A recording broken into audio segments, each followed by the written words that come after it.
Just everybody. I hope you all are doing great. Well, for today's video lesson, I'll be continuing with the current chapter of the conditional and iterative statements. Just a quick recall. During the last week, we dealt with the conditional statement like the if, and then if else, and then finally, if you have multiple conditions, we have to implement the conditional statement called if elif. And then we also wrote some programs with regard to all these the programming the structures or the conditional statements. Okay, so this is all about the second programming construct, and that is the selection, right? So today we'll be focusing on the iteration. What is meant by iteration is, it's nothing but repetition. Time and again, programming needs or demands some kind of repetition or iteration or looping. If I come up with a very simple example, let's say if you want to print the even numbers up to a certain limit, it's not that you just walk through the program in a unidirectional. I need to keep checking the individual numbers for evenness or oddness, right? So this is a very simple example where the repetition task is required. I need to check each and every number whether it's even or odd. So automatically you sense some kind of repetition or iteration. And then let's take another example in real life programming language.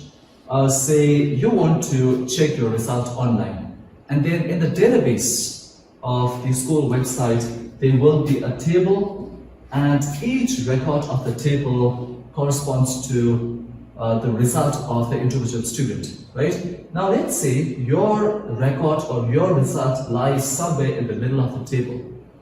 So when the program is executed, when you check your result online, the process starts from the beginning. It checks whether your admission number matches with the first admission number. If it's not, it continues to the second record. It goes on and so forth until there is a match between the admission number that you entered and the admission number that is actually found in the record of the table, right? So again, you see a clear example of a repetition task, right? So this is what is meant by iteration. You deal with any kind of programs, it will either be sequential or selection or iteration, right? So sequence is something which is unidirectional in nature. There is no jump, there is no random flow of the control within the program, all right? But with the selection, what happens? There could be a jump from statement number 1 to statement number 3, right? So this a random flow of control that you find in the program will be implemented with the selection statements.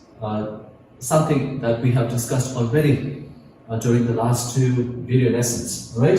So today we'll be focusing on iteration. So iteration is nothing but repetition or some kind of looping, right? So now let's move forward. Okay, so these are the programs we have already learned in the earlier classes. So today we'll be focusing on the iteration. Iteration is nothing but the repetition of tasks, right? So again, just like you have if else, if elif for selection programming constructs, for iteration, for looping programming constructs, you should also have the statements with which you're going to actually implement the iteration or repetition. So in Python programming language, you have 2 very important statements, and those 2 are the for loop, right? And then you have the while loop, okay? So conditional loop is what is meant by while, and then counting loop is what is meant by for. So you have 2 iteration statements or repetition statements or looping statements. It means the same thing. So you have while and then you have for, okay? So for is actually used to walk through the process for a certain number of times, right? So for statement is generally used to repeat a certain task for a fixed number of times, right? Hence, we actually call it as counting loop, right? The case with while is actually known as conditional loop. As long as the condition is true, the while will keep executing the process time and again. So the moment the condition evaluates to false, that signals the end of the while the loop, right? So this is just a brief introduction, but in times to come you will understand better, okay? So let's continue further. Now let's say, now these are two membership operators, and then you have this function called range. You need to understand this first, because in loop, especially in for loop, the membership operators are used frequently. And then range is another function which is time and again used in the for loop, right? So let's understand the working of the membership operator, right? A membership operator either could be in or not in. It just checks whether a certain data, be it a number, be it a character, it checks whether that particular character or the number is found in the sequence. Is it a member of that sequence? Now, what is sequence? Sequence is nothing but a general term used for a data type where you will find succession of values bounded together by a single name. So that is called sequence. Sequence is a general term used to describe a group of values or succession of values bound together by a single name. There are a few the sequence. The first one is the list, and then you have the tuple, and then you have the string. Okay, so when you take a closer look, we have had a glimpse of how list looks like, right? But don't worry. Let's say you have, I'll show you. Say you have this list. I hope you're able to see it. Okay, say this is nothing but example of a list. So list is an example of a sequence. So sequence is nothing but a group of values or a succession of values which are bounded together, and then they are represented with a single name, right? So let's try to understand how membership operators work. So let's say if I write something like this, 3 in, okay, 3 in, and then let's say I have a list, right? I have a list like this. Now when I run this, what happens is, I think it's better if I make this a little bigger. Okay. Okay, now when I run this, what happens is, this wrong. Okay, there you go. I get the answer as true. So in operator is the membership operator which checks whether this particular data is a member of this sequence, right? So since 3 is found in the list, since 3 is indeed a member of this list, you get the result as true, right? And then likewise, the other membership operator is not. 3 is not found in this list. So understandably, your answer should be false, right? So this is, the function of the in or the not in operator, right? You're going to understand this because we'll be using this in the for and the while loop, right? So now what happens with the range is, okay, having understood this, let's try to understand the range. Now let's say the range function, if I have something like this, range, right? So this function will return a list, right? So when I say a list, you're talking about a succession of values which are enclosed in a pair of square brackets. So that's the list, right? So this particular range function will return a list with some elements, but those elements will depend on the arguments in the range function. Now let's say if I have something like this, all right, 10. So this particular function will print numbers from 0 to 9. I want you to please get this right. I cannot show you the output directly. If I run this, I won't get to see the content of the list. But if I use this in the part of the program, that's when you will see the effect of the range function. So for now, just try to understand how it works. So if you have something like this, range 10, the numbers in the list will start from 0 till 9. The 10 will not be included, right? Please, I want you to get this right. And then let's say, if I have something like this, 1 to 10, 1 to 10, right? So again, now this time, the list will start from number 1, and then it will stop at number 9. 10 is excluded. So this is how the range function works, right?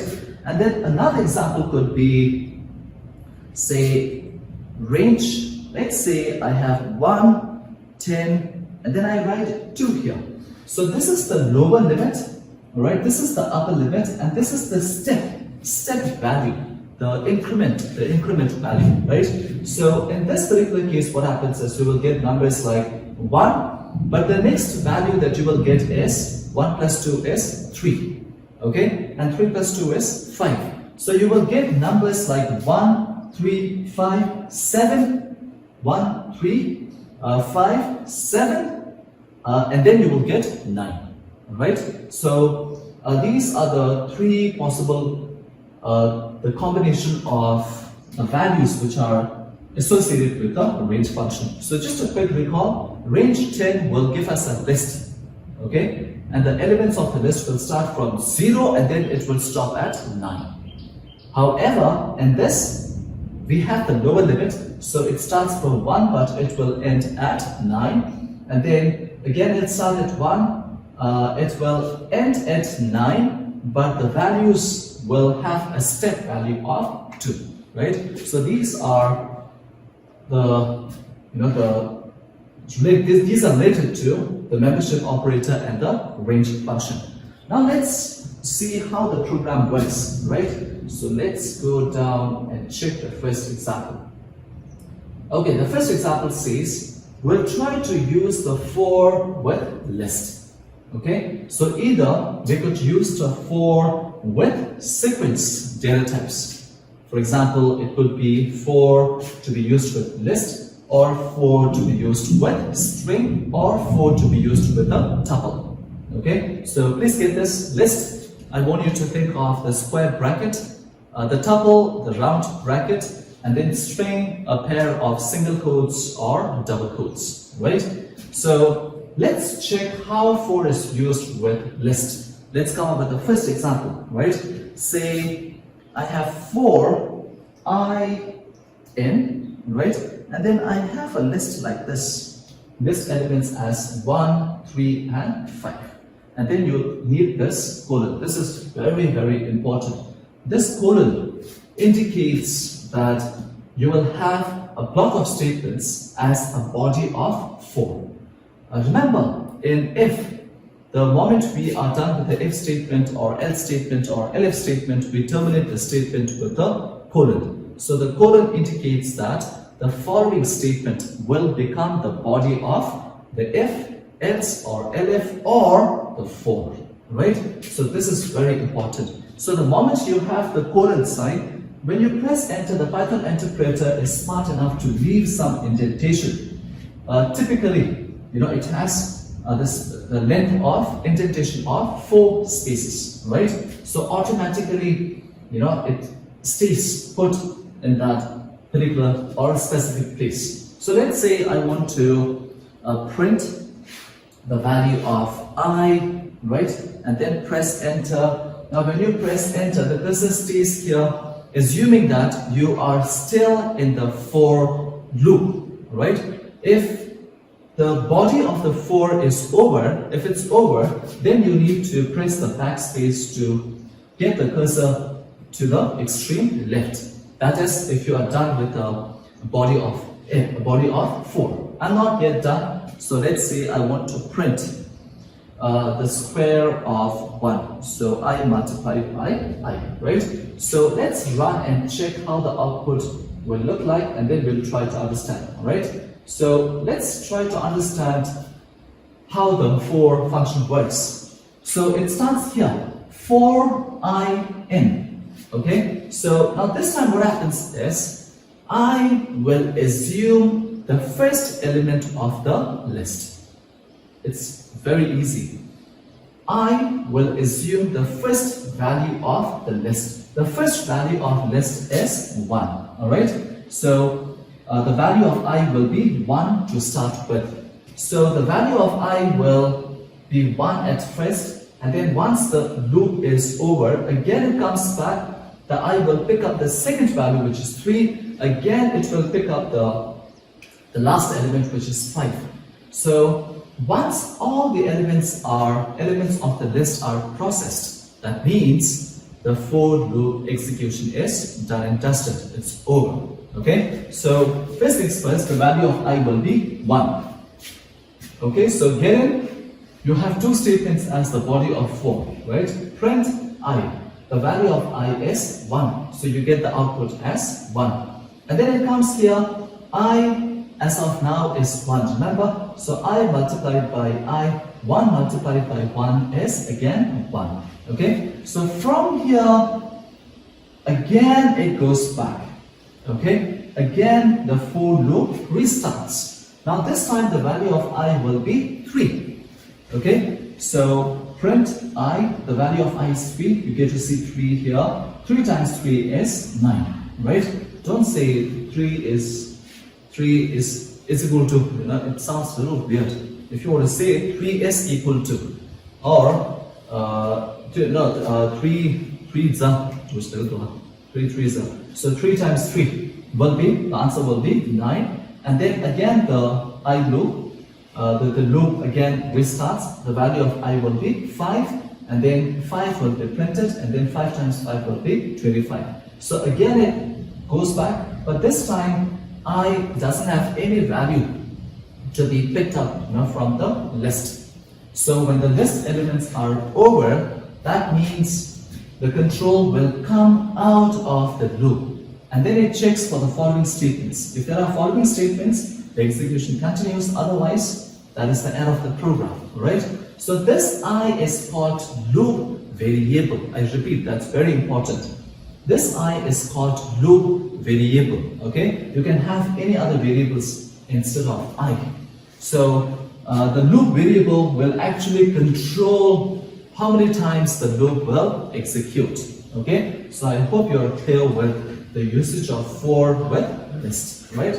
Now let's go further and check how the for is used with another sequence, you know, that's the string, right? So again, you know, it's a very simple example. Let's say I want to print the individual characters on a separate line, right? So for ch in, let's say I have Tibet, right? Tibet, and then again we should have the colon, right? And then perhaps print, and then followed by ch. So this time I'm using the sequence of the string. In an earlier program I've used the sequence as the list, right? Now this time I'm using the string, okay? So again what happens here is the ch is the loop variable. It will assume the individual characters, just like the individual elements of the list. Now this time ch will pick up the individual character, okay? Individual character, and then it will be printed. So when I run this, okay, not surprisingly, I'll get the output like this. So what happens here is ch will assume the first character of the string, which is t, and then it prints, you get t here. Again the loop restarts.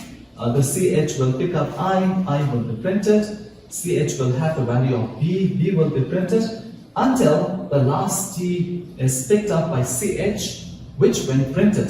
And then again it goes back, there are no more characters left in the string. So that is the end of the loop, for loop, when it's used with the string, right? So I just want you to know how these work as of now, and then when it's time for a bigger program, more complicated program, we should be using these concepts as a part of the larger programs, okay?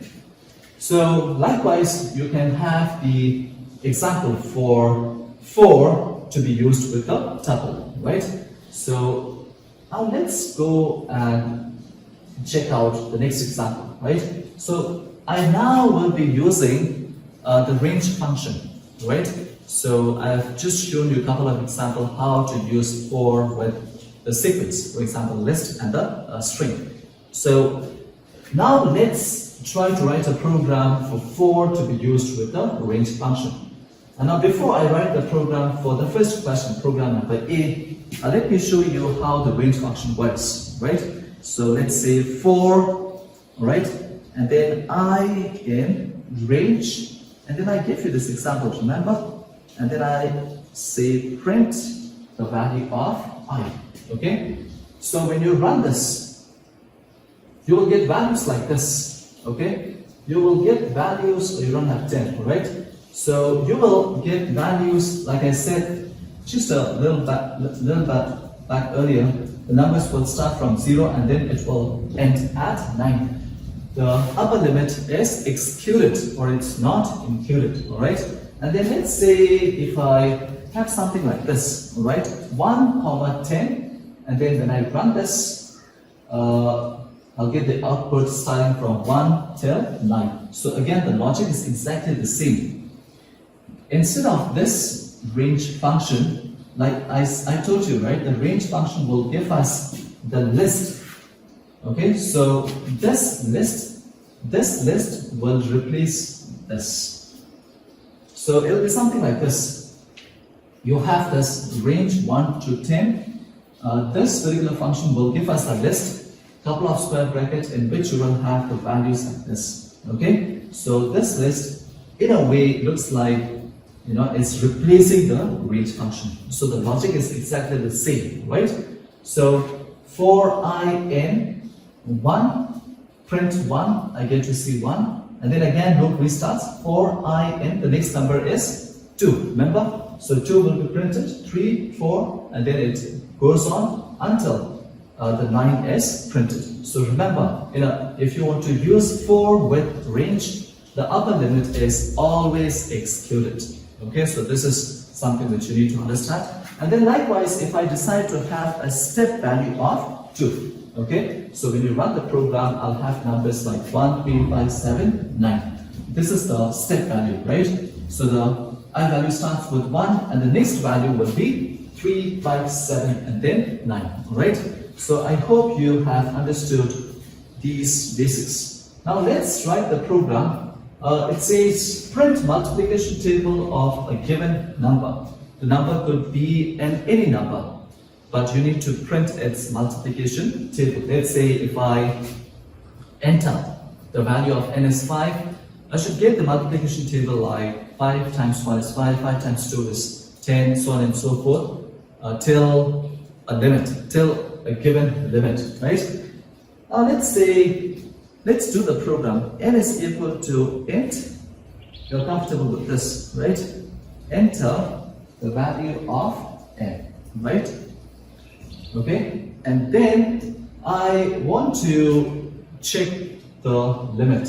Okay, let's say we'll keep the limit value to 5, right? So 5 times 1 is 5, 5 times 2 is 10. It will go until 5 times 5 is 25. So we'll stop there in order to make the program a little simpler. All right? So, okay, so let's use the for I in range. All right? And then I should have 1. Don't leave it like this. Okay? If you leave it like this, what happens is, if you enter 5, if the value of n becomes 5, the 5 will be excluded, right? But we want to have the the n included, right? So what I'll do is maybe I'll just write 6 here. Okay, we'll make the program a little simpler, and then you have this, right? So the reason why I've written 6 here is I want to print the multiplication table till 5. Till 5. If you want to print till 5, then you should write 6, because 6 is excluded, right? So the body of the for loop will look something like this. Print, and then n, let's have the into sign, right? And then have I, right? And then equal to, and then finally n multiplied by I. Okay, so let's check that the program runs correctly, and then we'll come back and try to understand the program, right? Okay, there you go. Okay, let's run the program.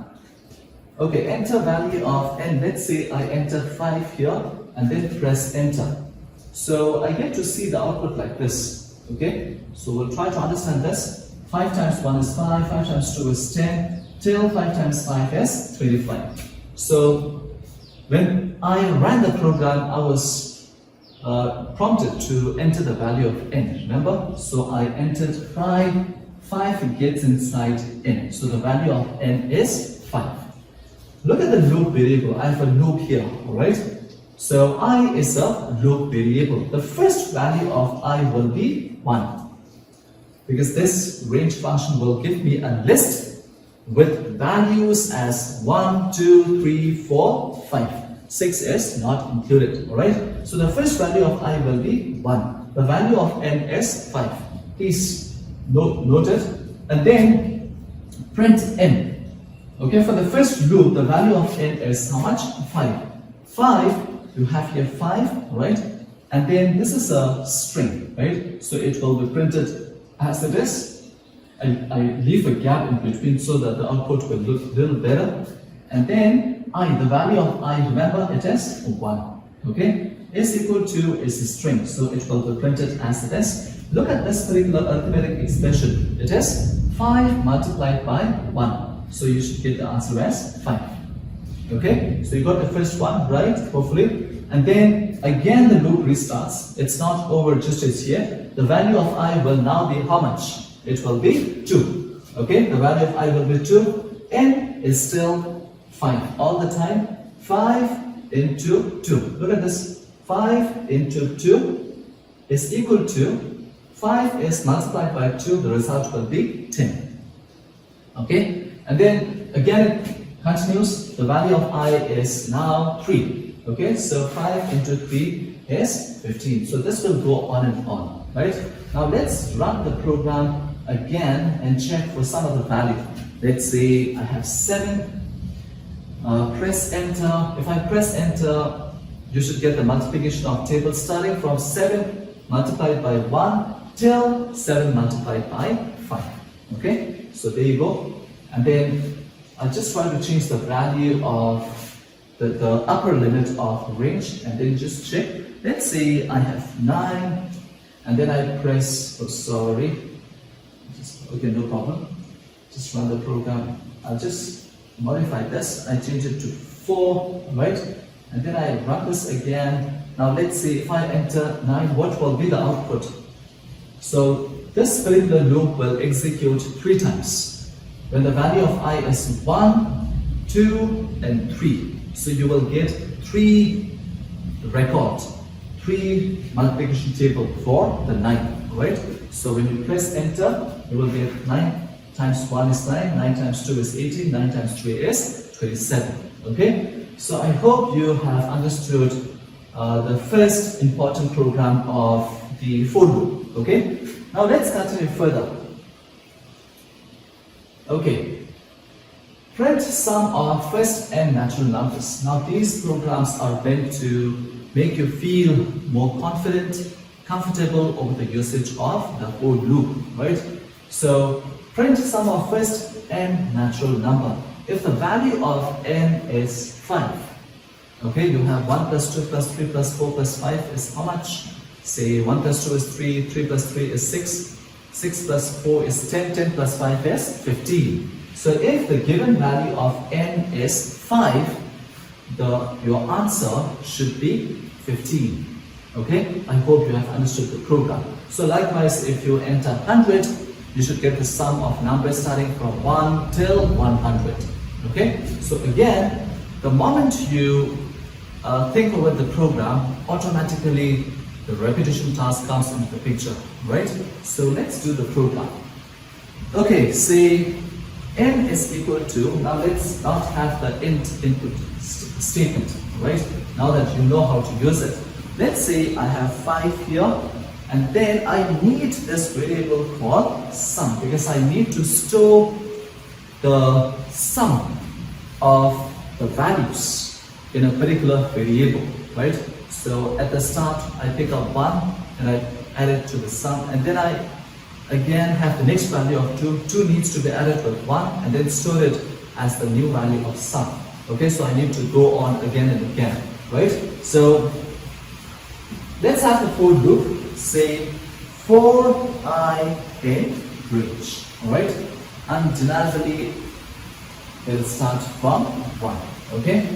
But I need to set the upper limit as n, okay? But it should not be n, it should rather be n plus 1, so that I include the 5 in the as a part of the for loop, okay? So if I just write n here, the value of n, which is 5, will be excluded. So which means the addition will move on till the value of 4, because the n as 5 is excluded, right? So this is important. Okay, something like this, and then colon, and then press enter. Now the next step is, I now need to start adding the numbers, right? So I'll have sum equal to sum plus, and then you have I. Okay? And then let's say I'll have the print statement. I'll just write this first. Sum of numbers.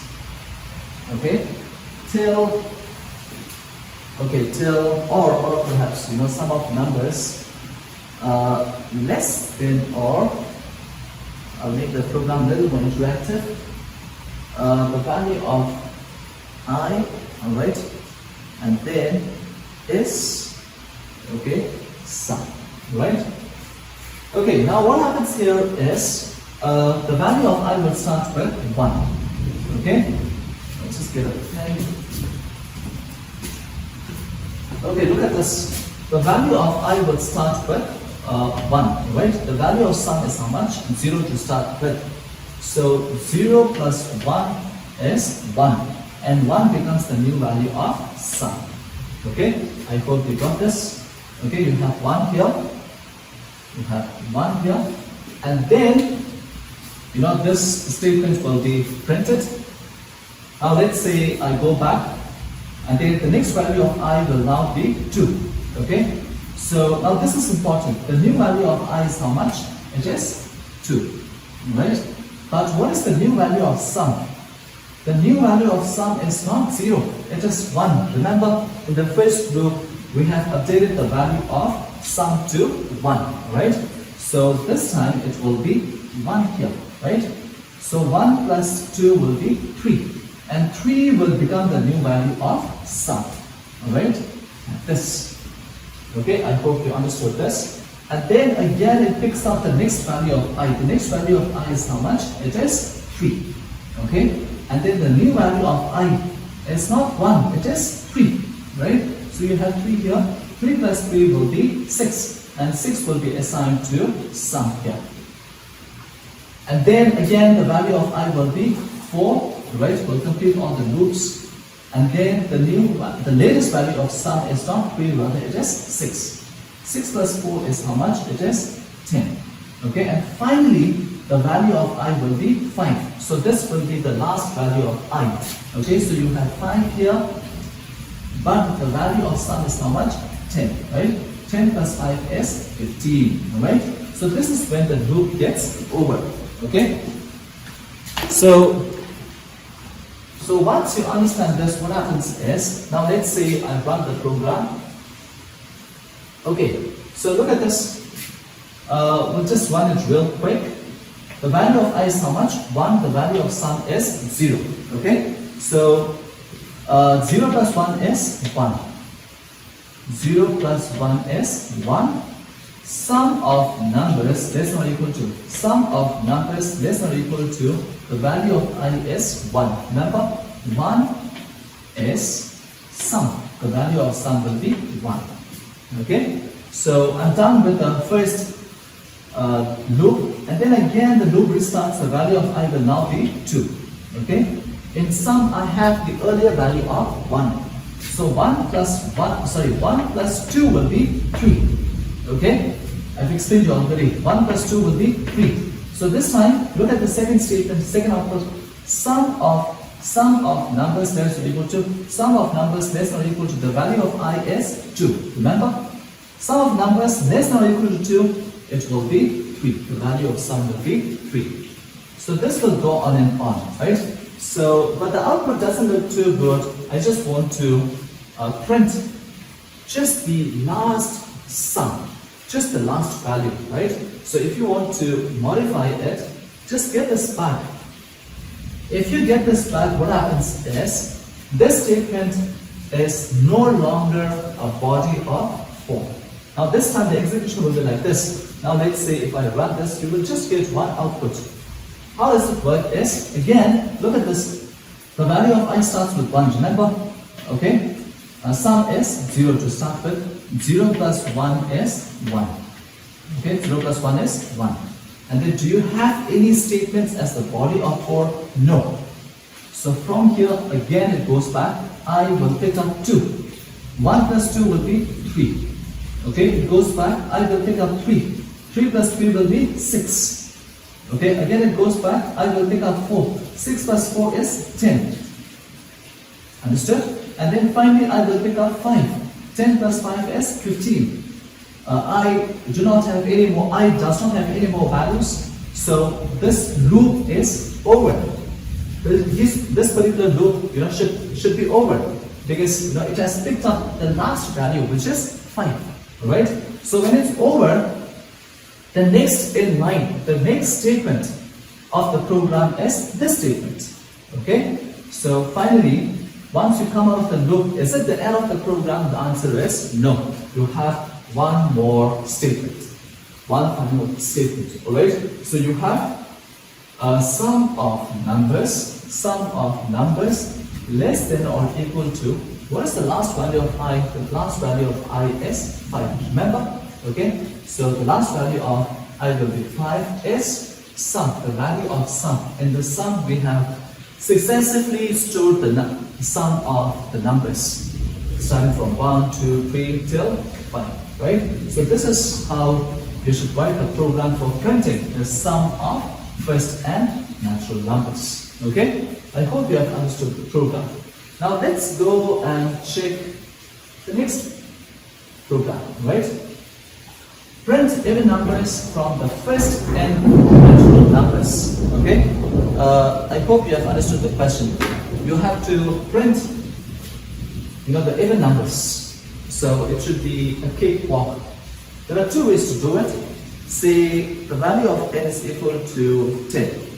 I want to print the even numbers till 10, right? So either you could do it like this: for I in range, okay, I can have 1 to 10, right? 1 to 10, again it cannot be 10 because I need to include the 10, right? So the starting number has to be 1, right? Either you can do it like this, you can have the step value, right?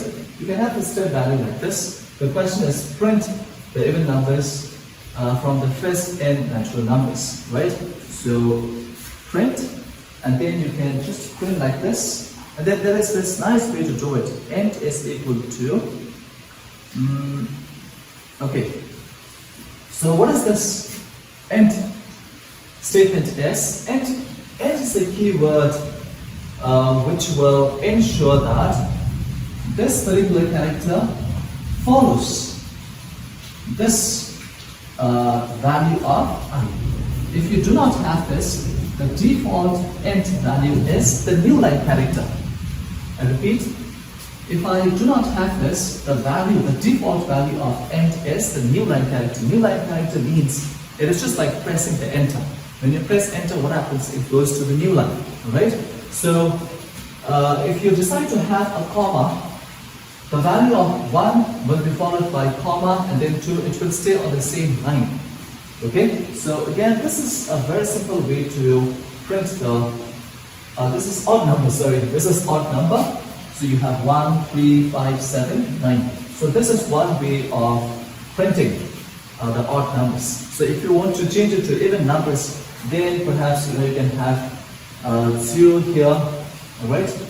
And then if you just run the program, you will get the even numbers. Okay? So printing even numbers, odd numbers could be easily done with the help of the step value, and then you need to tweak the lower limit a little bit. You need to use your logic a little bit so that you get the right output. And then perhaps another way, without using the step value, you can do it like this. Say, I have something like this. Okay? So remember, you can combine if with the for statement. Okay? I hope you remember the condition to check whether it's an even number or odd number. So let's say I want to print the odd numbers, right? So the condition is if I modulus 2 is equal to 1. Okay? So upon dividing by 2, if the remainder is 1, then that number got to be an odd number, right? So you can use that logic. So I have print. I'm printing what? The odd numbers, right? So I and then end equal to right? Okay, let's say I run the program, and then there you go. The value of I will start with 0. Okay, the value of I will start with 0. 0 modulus 2. 0 divided by 2, the remainder will be 0. So the condition becomes false. Okay, if the condition is false, this print statement is not executed. If it's not executed, the value of I, which is 0, will not be printed. So again I go back, the next value of I will be 1. 1 modulus 2. Divide 1 by 2, the remainder will be 1. 1 divided by 2, the quotient will be 0. Okay? So 1 minus 0, the answer will be 1. So 1 is equal to 1, the condition is true. If the condition is true, the print statement has to be executed, right? So you will have the value of I, which is 1, printed. And then for 2, what happens? The condition becomes false. This will not be executed. Hence 2 will not be printed. 3 modulus 2, remainder is 1. The condition becomes true. The value of 3 will be printed. So this is again another way to print the even numbers or the odd numbers without using the step value, right? Okay, so now how many programs are there left with? Okay, there are 3 programs, right? So let's do the 3 programs in the second part of the video. So one important difference between for with sequence, one important difference between for with sequence like list, tuple or string, or add the for with the range function is if you have a few elements, if you do not have too many values, for example like just 3 elements or 3 values, it's okay if you use for with the list. However, if I want to add the number sign from 1 to 100, then it's not a good idea to be using list tuple, because I need to type all the individual elements starting from 1 to 100. Just imagine you're typing, the 1 till 100. It will take the entire period of the lab class, right? So instead, why don't you use the range function, which means I'll have to specify only 2 arguments, the lower limit and the upper limit. Okay? So I'll write, we'll do the programs for the 3 questions in the second part of the video, right?